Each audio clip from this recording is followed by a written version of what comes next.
ana cah wedok ndol klambine ijo bareng tak cedhaki aku dikroyok coro padane ditane iki titipan saka pangeran Mas kuwi kudu disedekahke diweneh-wenehke marang sapa sing berhak nampa Pak Carik iki wis paham nek bondo iki titipan disedekahke diwenehke sing goblok iki kowe kuwi lho kok iso bondo ki ming titipane pangeran dititipi wong iki kudune dirumat diopeni ora diwewehno wong akeh dadi menciptakan kreativitas cipta rasa karsa ya Mas Mendol iya ya iya aja nganggo yake kok gak nggo meneh iya udah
warahmatullahi wabarakatuh. Waalaikumsalam. Waalaikumsalam Mas Pedro. Kang Gareng ana apa le? Dong dalem Mas. Wes mundi pangestu kersane Gusti Kang Ito Jagat. Dene aku karo kowe sak kanca tinimbalan Soweng Jumujuk ana dukuh Karaswetan siji. Nggih. Desa Karaswetan Kecamatan Geneng, Kabupaten Ngawi. Iki awit saka nuwuni dawuh panjenenganing Bapa Gung Ariyanto Esos MSI lan Ibu Tutut nggone mala kanamakake ya kuwi para Mas Fahrul kang wis anjatu krama ya kuwi Mbak Feni. Oh iya Tru, heeh. Ya mung sekamak-kamak ya le batune kabeh muga tinemu mulya antuk wahyu jodoh saka kersane Gusti Kang Ito Jagat. Sing dianti-anti iki mung dongane para pamriksa sing parang lenggah Tru. Aku karo kowe iki mung dadi sarana kanggo lek-lekan derek apa kuwi tirakatan. Sakwise mengkono dongane para tamu sing disuwun pamriye ya kuwi Mas Fahrul lan Mbak Feni entuk wahyu jodoh saka ngersane Gusti Kang Ito Jagat nganti kadinini ora bisa ana kang misahake. Iya bener. Nggih, Gong. Kowe karo aku wis anu melu ndonga. Mung melu ndongake sing becik. Lah ewadene sing nglakoni ya boleh kadewasane ya kuwi Mas Fahrul karo Mbak Feni. Ngono ya terus nggih. Awit ngerti ya Kang Gareng. Ana 10 penacuh sing kudu disingkiri tumrap wong omah-omah karben ora kerep adu. 10 ki apa wae. Siji aja kulino nyepelekke siji lan sijine tumrap wong jejodohan. Kudu kajen kinajenan, kudu ngregani kabecikan sing ditindakake dening pasangane. Nggih. Angka loro, aja ngedhekke sujana sing tanpa panaliti. Aja gampang dakwa sing tanpa bukti, yen ana buktine ya kudu dirembuk sing kanthi sareh lan wicaksana. Paribasan kedung jero kena dijajaki, jerone ngati sapa sing ngira. Terus sing nomor 3 apa Mas Pedro? Sing nomor 3 aja gampang nyalahke. Tegese aja golek salahe ning golek ana benere. Ora ana menungsa kok sampurna. Nggih. Sing kaping 4 aja sungkan lan aja kewuh. Wong jejodohan kuwi raga loro jiwa siji. Mula rasane aja kewuh. Leres. Sing nomor 5 apa Mas? Sing nomor 5 kudu sing apa anane. Lahir batin kudu padha. Yen iya ya ya yen ora ya ora. Nggih. Kaping 6 aja gampang muring. Samubareng sareh aja gampang nesu. Dadi wong omah-omah ki ra kena nesan ya, Tru. Kekerepen ya ora apik. Ngono. Heeh. Opane ngantek sing lanang lunga kuwi aja nganti. Iya. Balik tak betah ning omah turu. Ora betah krungu swara turu. Mlebu kamar kunci turu. Wis ora usah ngrungokke apa-apa. Nek keprot tremos ditampa atine. Kuwi dienggo mawas diri. Ah, ya ora. Heeh. Terus nomor 6 apa, Tru? Kuwi mau aja gampang muring. Nomor 7 ya kuwi aja lelamisan. Oh, heeh. Kabeh sing ngati kudu dilairake kanthi tulus, aja nganti malah nuwuhke masalah anyar. Sing nomor 8 kudu mudi kadewasaning jiwa. Wong omah-omah kudu mundak dina, kudu mundak dewasane aja bocahi. Sing nomor 9 aja nyepelekke perkara. Perkara gedhe apa cilik wajib entuk kawigaten. Sing nomor 10 ya kuwi aja ana campur tangan saka wong liya. Kuwi sing ngadakani mbebayani. Ora saya rampung ning malah saya runyang kahanan rumah tangga yen dicampuri karo wong njaba. Mergo wong rumah tangga ibarate kaya wong duwe negara dhewe. Wong liya negara ora kena melu-melu. Oh ngono. Heeh. Kejaba nek jaluki tulung wae mawa winates ora kena apa kuwi terus sak penake dhewe. Oh iya. Matur nuwun Truk dene wis ngelingi aku karo Bagong ing bab perkara kabeh ora kerep padudon wong omah-omah. Nggih, mula kokean gunung tanpa guna. Ayo iki ngaturi bintang tamune Mas Yuda. Ah, diaturi pinarak kene. Petuk walang kekek. Monggo yo walang kekek.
Wiwit aku cilik nganti sayaine gerange. Nggih.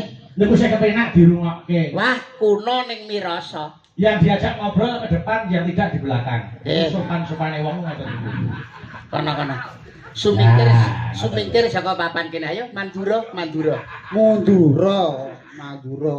Walang kekek wiwit kula niku ngendangi Ibu Hajah Wajinah. Nggih. Kita ratu walang kekek. Kira-kira aku kelas 1 SD ya. kula etuk jatah ngendani Bu Aljinah walang kekek nganti saya keten lho Cak Yuda. Saestu wah kuno ning mirasa. Niku padha kalih para pamirsa Kabupaten Ngawi. Wiwit kula ndereke bapak nganti saya ini pecinta wayang Kabupaten Ngawi ora bakal luntur ning malah sangsaya subur Allahumma. Amin. Kabukten. Lho, iki wis jam pira sing kepareng mirsani sing jenjem lenggah sawetara isih ana sing ngancani awake dhewe. Hebat. Kaya mesti no. Sing jenenge wingi, Ngawi nganti Banyuwangi.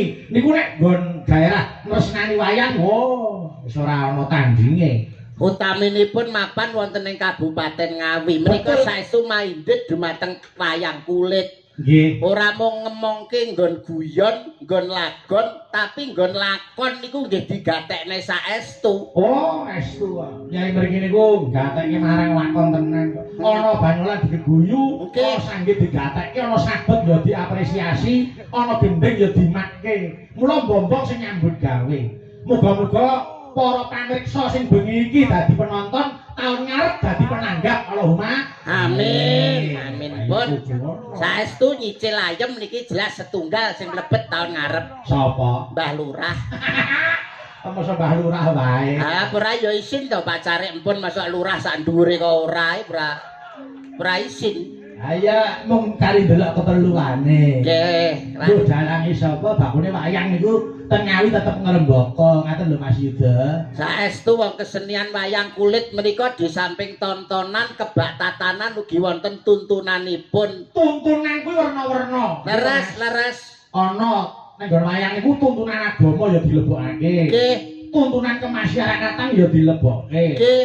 Oh, guyon tari kena kuwi ya sok kanggo tuntunan. Oke, ada pesan moralnya. Nek tembung indahe ada wawasan edukasi, sarana informasi dan komunikasi. Yo, mbak karaku sik. Siap.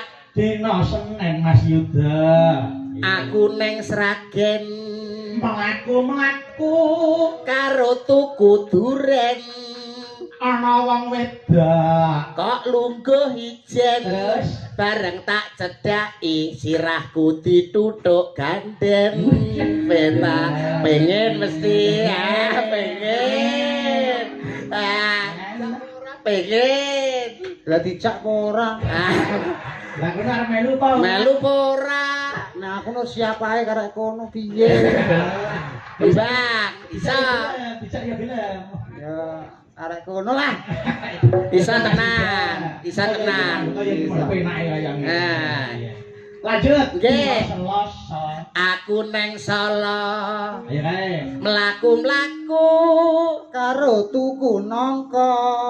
enek cah wedok Rambute dawa. bareng tak cedhaki. Gombale mukiya. Alah lah dindong tak dong neto cantodi tak done to cantodi tak done to cantodi ndak gitu. Apa iso bedake wong wedok karo gombal? Ah peteng mati lampu. Panci bengi kok ya. Panci bengi. Ame diure ra tau keramas kaya gombal. Dina Rebu. Ayo dah. Aku neng Solo. Mlaku-mlaku Karo tuku bakso. ana cah wedok ndol Klambine ijo. bareng tak cedhaki. Aku dikroyok coro. Tak done to cantodi tak done to cantodi tak done to cantodi ndak gitu. Penak ndol. Oh enak. Dina Kemis Mas Yuda. Aku neng Inggris mlaku-mlaku ndol Karo tuku lapis. ana cah wedok Ireng manis. bareng tak cedhaki. Kirek didik. Alah Cak Yuda. nggih pripun nggih masalah kirek didis kok ora iso mbedake antarane wong gadis karo kirek didis niku. Enggak ya kebangetan sing Nggih. lampur. Iki nyapa? Ndang 3 menit to. Kisinan ora nek gamelane kok joget dhewe kan kisinan. Sapa? Kowe kisinan. Pancen iya. Dina Jumat Mas Yuda. Dina jemah ndol. Aku nang sawah mlaku-mlaku karo ngusung gabah ana wong wedok bubuk mlumah bareng tak cedak indol murep luwe iki kok ora pas to koke ngarepe gurine ya no wong enen kabeh kabeh kudune ya kabeh lah ya seriar kono mlumah to barang tak cedak itu murep wedine tak kapak-kapakne dina Setu ya aku nang cepu bisa mlaku-mlaku Mas Mondol karo tuku duku ana cawe cah mondol rupane ayu bareng kok cedak indol kleru mbok deku denom jeneng ditotak kaset nesu nesu bareng tenanan ora gelem joget kok kaset piye kaset oh iya dina Minggu Mas Mondol aku ora metu mlaku-mlaku aku ora metu iki metu to ora ketang tong saiti metu to ora ketang sithik metu wong ora metu kok kon metu ya ning jero omah kan ya kena mlaku-mlaku ning jero omahku ngono kan ya kena dina Minggu aku ora metu mlaku-mlaku nang jero omah rupane ayu bareng wedok ae aku kok wedi dhewe ababe ya cuman padahal bar sikatan lho ababe wah ning tenan aku iki Mas Mondol cerdas tenan ya cerdas wah wes muga-muga panjang umur Mas Mondol tak dongake panjang umur amin ben wong sak donya mati sampeyan urip lah engko sing mendem sapa ya turu dhewe kok iso bubuk dhewe ya iki ujube tirakatan saestu kalih tasakuran jare Kyai Jawa niku laku sing ngampuh niku siji melek loro sabar nggih to antine sabar ana sing olo-olo ya ora digawe lara ana sing alembono ya terus ora dadi hubungan nggih karo tirakat wong sing sregep betah melek kuwi bakale akeh ganjarane ya malah marai lara mah wong kon betah melek betah luwe ya malah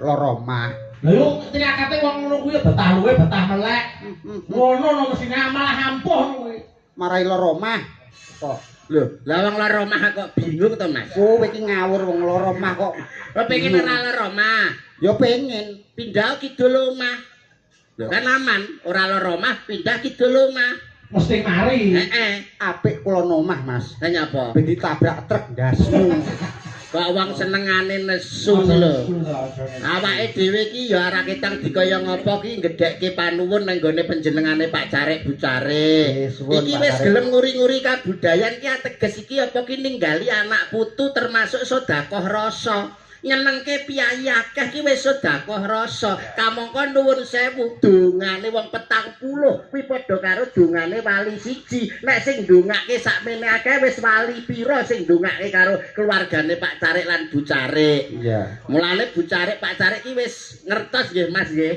ayo mesti no piyayi niki wis paham nek sedekah rasa ki nyenengke wong akeh lha apa to Mas Mondol wong bondo ki ya mung titipan pangkat ku ya mung sampiran nyawa mung gaduhan lah nek ora disedekahke diweneh-wenehke karo sapa sing berhak nampa ora ya rugi awake dhewe esuk emben ning kene iki lho kowe iki ketok ganteng ning pekok ya niki ganteng oleh pekok iya ya Allah Gusti paringi sabar paringi ganteng ping ora ketok nggih ora patek tanggap iki ya Allah aku kok iso bingung to omongan karo kowe iki balen ana oleh momong bondo ki titipan saka pangeran Mas kuwi kudu disedekahke diweneh-wenehke marang sapa sing berhak nampa Pak Carek ki wis paham nek bondo ki titipan disedekahke diwenehke sing goblok iki kowe kuwi lho kok iso bondo ki mung titipane pangeran dititipi wong iki kudune dirumat diopeni ora diwewehno wong akeh dadi nek sak wayah-wayah Gusti Allah takon do bondo sing tak wehne kowe ke mbok endi pun kula wewehno wong akeh ayo ijoli arep ijoli nganggo apa titipan kok ora paham to kowe wis ngene misale kowe titip Kowe titip sepeda motor bakal nggo jipuk ora? Aku titip sepeda motor nang penitipan. Ya. Ya mesti bakal tak jupuk wong aku titip. Nitip helm bakal mbok Mesti jipuk ora? tak jupuk neh wong aku titip. Padha karo kuwi, bondo ki dititipne kowe iki kon ngopeni ora diparehno wong akeh. Engko sak wayah Gusti Allah jipuk kuwi barang ijik enek. Karek ngewehno. Gusti nyuwun ngapura wong Gusti Allah padane karo maratuwamu iki lho. Iki pangeran Gusti Allah sing gelar jagat ki maha welas maha asih tanpa pilih kasih tur meneh Gusti Allah ki maha rahman maha rahim Gusti Allah mono ora sare ngono lho. Lah, iki lho. Nek Gusti Allah sare sing wani gugah sapa? Ya ta. Wis bleset wis ngene lho ngene lho ampreh awakmu jelas ampreh awakmu genah. Kowe iki jane paham wong sedekah apa ora? Wis ana aturane to, minimal 2,5%. Cocok. Kuwi disedekahke. Paham wong sedekah. Paham. Lah sing gelem sedekah kuwi oleh rahmat titik wis. Ngono ben kowe paham. Wong kok ora ngerti-ngerti sing gelem sedekah entuk rahmat. Lah, wis sedekah apa ora? Ora. Lah sing Sedekah sapa? Bojoku. berarti sing oleh rahmat bojomu. Amin ya Allah. Lah, berarti wong loro iki nyedakne aku pegatan karo bojoku. Lah kok iso ki lho? Lah arep kok entuk rahmat? Aduh. Ya Allah. Anu penting rek, aku tak omong. Ora perkara, oh ya Allah. Sing kulino sedekah sapa? Bojoku lho. Nah, tegese ngene lho, ora kok romak-romak wong wis entuk wahyu. Lah. Entuk wahyu. Lah, malah dikeroyok loro. Rahmat karo wahyu. Oleh nugraha. Ya malah telu. Widodo. Ya malah papat. Slamet. Limo geleput bojoku, Mas. Bojo dikeroyok 5. Bacokan bojomu ngono lho iki kok iso. Tegese Tegese rahmat iki paham rahmat ora? Lho, paham. Rahmat sapa? Rahmat bakul mie ayam. Aduh. dudu kuwi. Rahmat ki welas asihe pangeran sing diturunke ning gone para umat para titah kuwi jenenge rahmat dul. Panggit rahmat bakul mie ayam. Wong nek Ora contoh kaya panjenengane sing kagungan kersa Kak Gunaryanto iki. nggih Pak Cari. Kak Cari. Wong iki nek kulino sedekah uripe saya bakal.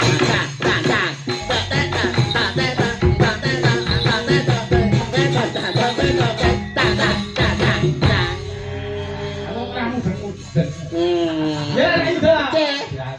Nek gelem sedekah tegese ora roboh saya bakal.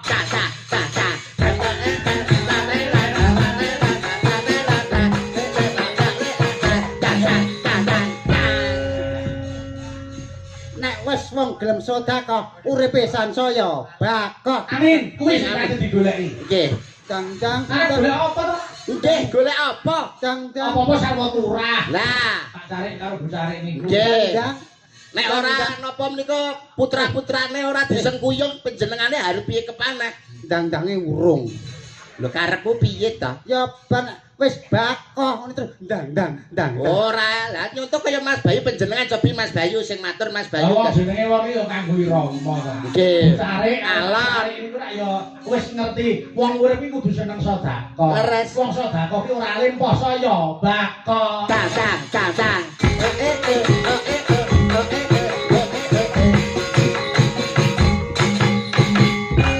Pancen leres dawuh panjenengan Mas Bayu, wong sedekah menika marai becik, marai apik, awit ana tetembungan becik ketitik ala ketara. Cang.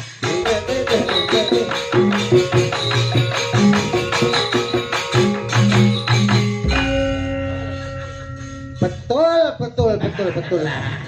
Coba kelo. Betul. Wong urip ning alam donya kuwi ibarate wong mampir ngombe. Niku gawe para kiai. Betul, nggih.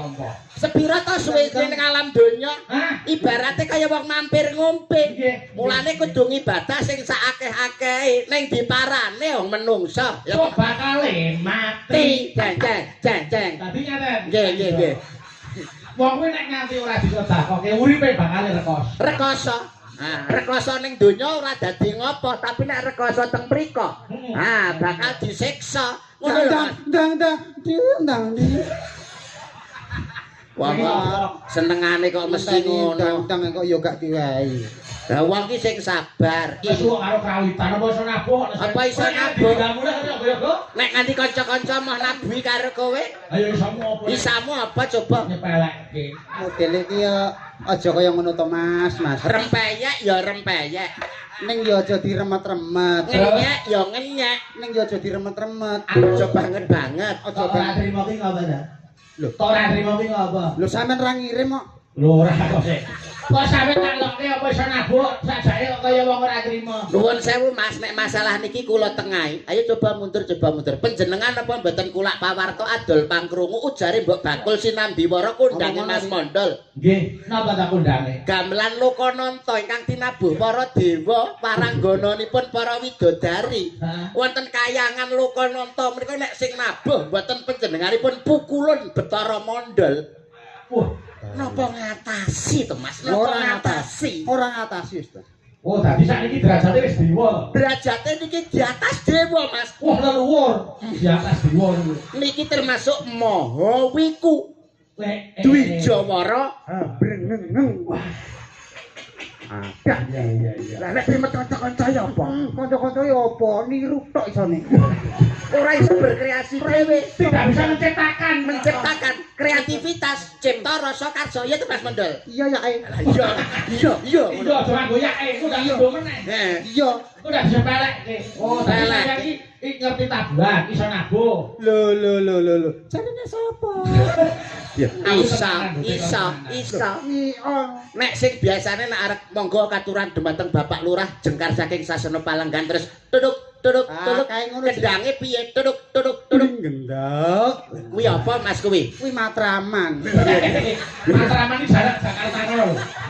Matraman iki nggo daerah. Mataraman. Oh, wis diganti wong krungu pian Matraman kok. Sing biasane monggo katuran tuduk Tuling gendek. Isa. Lho. Mungkin kendane kira. Wah, wene ora Pak Cip ra iso. Nggih. Hebat. Cara tabuhan liyane apa ya paham kowe? Kok takono sing angel sisan Iki jenenge apa Mas? Iki ngono jenenge kenong. Oh, jenenge kenong. Ya iso muni. Iso muni. Ampre muni. Dituthuk. Paham Mas, paham. Sing gandul-gandul kaya apa? Kae sing gandul-gandul. Kayak kempal. Kempul. Kempul ya iso muni. Bisa. Isone muni, Dituthuk. suarane. Paham. Lah kuwi sing loro kiwa tengen kuwi Kuwi kendang. ya iso muni. Iso muni. Ampre muni. Dikeplak. Suarane Dung tak deng. bisa. Kendang maneng kaya. Lah kae Mas, gedhi kae jejer-jejer kae apa Mas jenenge? Demang. Demung ya iso muni. Iso muni. Ampre muni, Ya dituthuk. suarane Mas. Ning nong. Teng lho wis. Lah sing jejer-jejer songo ki apa Mas? Kae ngono kae onde. Sinden. Ora ono sinden apa takono. Ya iso muni. Iso muni. Ampre muni, Ya dituthuk. suarane Aduh. Ambilan. malah gila. Ya wis saiki warang gonone dionekke. Yo nekke, tutuken, waranggonane tutuken. Disepati aku sing duduk kowe sing ngendang ya. Ya. Dadi kanane kanca-kanca Ayo kendang. coba kendange saiki nganggo tutuk Mas Mondol. Alah kok tutuk to Mas Dang congor napa? Kok halus Ora ya apik cocot to. Ya ora. Sing ngentong Mas Dudok, sing ngendang Mas Mondol. Nyuwun tulung kanca-kanca kalih dibantu. Ayo. Kanca-kanca pendemung, penyaron, dibantu nggih. Tolong dibantu ya. Tolong dibantu ya.